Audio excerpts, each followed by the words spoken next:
मंडळी, एका मॉडेलच्या मृत्यूमुळे सध्या संपूर्ण देशात चर्चा सुरू आहे. 10 दिवस उलटलेत, पण अजूनही तिच्यावर अंत्यसंस्कार झालेले नाहीत. कुटुंब म्हणतं हत्या झाली, तर पोलीस सांगतायत ही आत्महत्या आहे.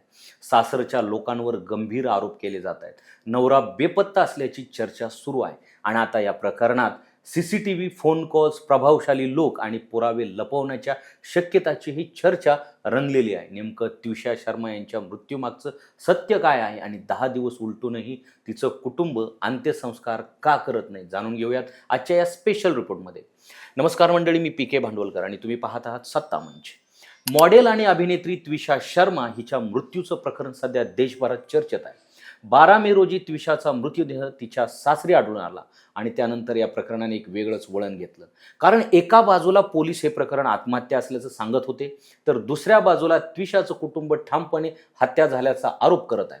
या संपूर्ण प्रकरणात सर्वात धक्कादायक बाब म्हणजे त्विषाच्या मृत्यूला तब्बल 10 दिवस उलटून गेले, तरी तिच्यावर अंत्यसंस्कार करण्यात आलेले नाहीत. त्यामुळे आता अनेकांच्या मनात एकच प्रश्न निर्माण होतोय, अखेर कुटुंब कोणत्या गोष्टीची वाट पाहत आहे?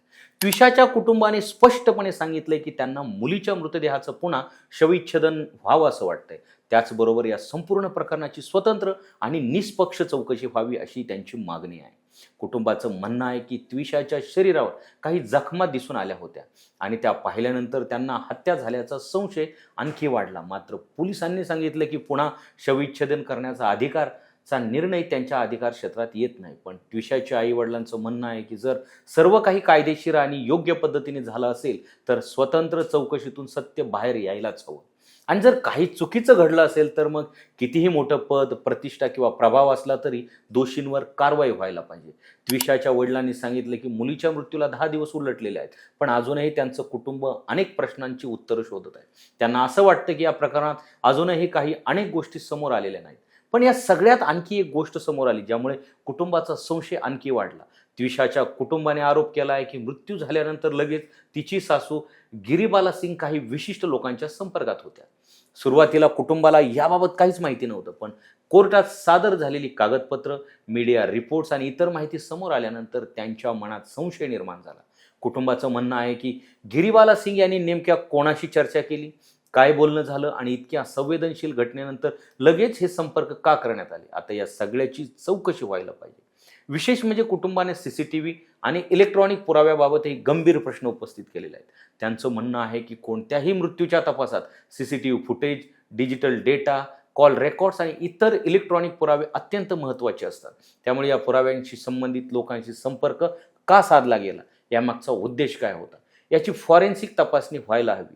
त्विषाच्या कुटुंबाने असंही म्हटलंय की ते कोणावर थेट आरोप करत नाहीत, पण ज्या पद्धतीने काही गोष्टी घडल्या, ज्या वेळेला काही फोन कॉल्स आले, त्यामुळे त्यांना अनेक प्रश्न पडले आहेत आणि त्या प्रश्नांची उत्तरं निष्पक्ष तपासातून मिळायला हवी.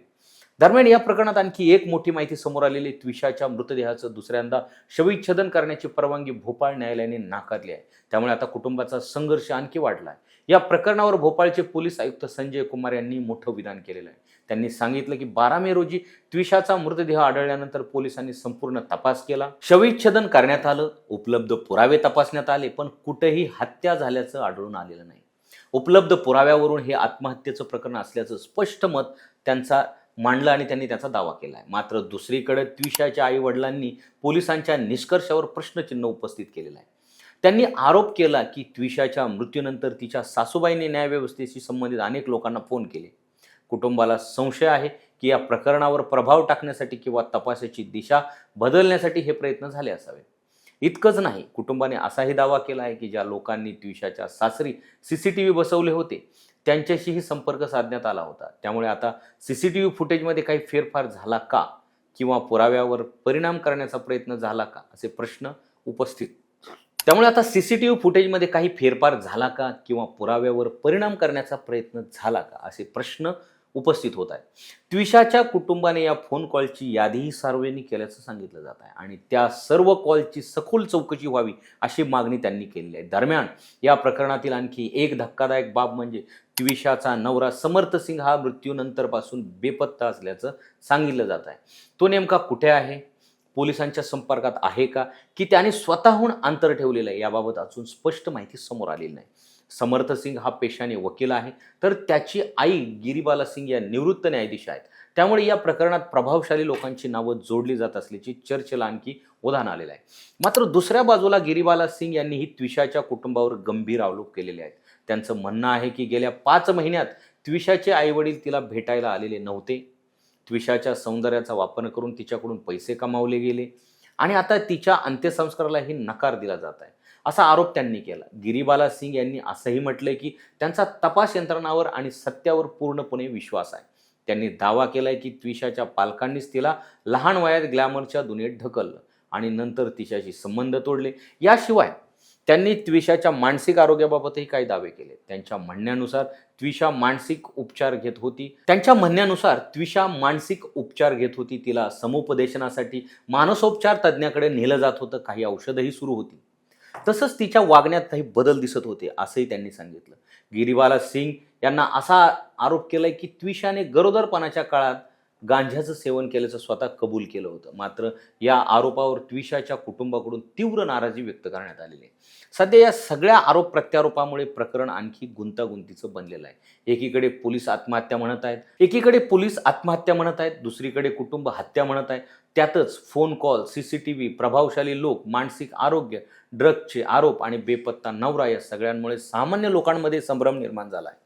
आता जर आपण त्विषाच्या करिअरबद्दल बोललो तर त्विषा शर्मा ही मूळची नोएडाची होती. तिने 2009 ते 2012 या काळात मॉडेलिंग क्षेत्रात प्रवेश केला.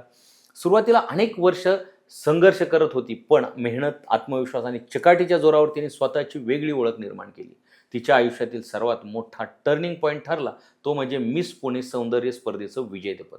त्या विजयानंतर तिच्यासाठी जाहिराती, मॉडेलिंग आणि अभिनय क्षेत्राची दारं खुली झाली. त्विषाने अनेक व्यावसायिक जाहिरातींमध्ये काम केलं. तसंच ती तेलुगू चित्रपटामध्ये सुद्धाही झळकली. मुगुर्रू मोनागल्लू हा तिचा पहिला तेलुगू चित्रपट होता. तर 2018 मध्ये तिने जरा संभलके या लघुपटातही भूमिका साकारली होती. तिच्यासोबत काम करणाऱ्या अनेक सहकलाकारांनी तिच्या कामाचं कौतुक केलेलं आहे. ती अत्यंत सर्जनशील, महत्त्वाकांक्षी आणि आपल्या कामाबद्दल प्रचंड गंभीर होती असं अनेकांनी सांगितलं. पण आता सगळ्यात मोठा प्रश्न हा आहे की त्विषा शर्माच्या मृत्यूनंतर जे आरोप होत आहेत, जे दावे समोर येत आहेत आणि ज्या प्रकारे दोन्ही बाजूने एकमेकावर गंभीर आरोप केले जात आहेत, त्यामागचं खरं सत्य नेमकं काय? कारण एका बाजूला पोलीस ठामपणे आत्महत्या असल्याचं सांगत आहे, तर दुसऱ्या बाजूला त्विषाचं कुटुंब अजूनही हत्या झाल्याचा संशय व्यक्त करत आहे. त्यातच फोन कॉलची चर्चा, CCTVशी संबंधित लोकांशी संपर्क, प्रभावशाली लोकांचं नाव आणि मृत्यूनंतर लगेच घडलेल्या काही गोष्टींमुळे या प्रकरणाकडे लोक आणखी संशयाने पाहू लागले. सगळ्यात मोठी गोष्ट म्हणजे मुलीच्या मृत्यूला 10 दिवस उलटूनही तिचं कुटुंब अंत्यसंस्कार करण्यास तयार नाही. कारण त्यांना अजूनही वाटतंय की काही प्रश्नांची उत्तर मिळालेली नाहीत, काही गोष्टी अजूनही स्पष्ट झालेल्या नाहीत आणि म्हणूनच आता सगळ्यांच्या नजरा या तपासाकडे लागलेल्या आहेत. कारण हे प्रकरण फक्त एका अभिनेत्रीच्या मृत्यूपर्यंत मर्यादित राहिलेलं नाही, तर आता ते न्यायव्यवस्था, तपास प्रक्रिया आणि सत्य खरंच पूर्णपणे समोर येणार का या प्रश्नांपर्यंत पोहोचलेलं आहे. आता पुढे तपासात नेमकं काय समोर येणार, कोणते दावे खरे ठरतात आणि त्विषा शर्मा यांच्या मृत्यूमागचं खरं कारण काय होतं हे येणारा काळच सांगेल. तर मंडळी, तुम्हाला काय वाटतं की हे प्रकरण आत्महत्येचं आहे की यामागे अजून काही मोठं सत्य दडलेलं आहे? तुमचं मत आम्हाला कमेंट करून नक्की सांगा आणि व्हिडिओ जर आवडला असेल तर लाईक करा, शेअर करा आणि सत्तामंच चॅनलला सबस्क्राईब करायला विसरू नका.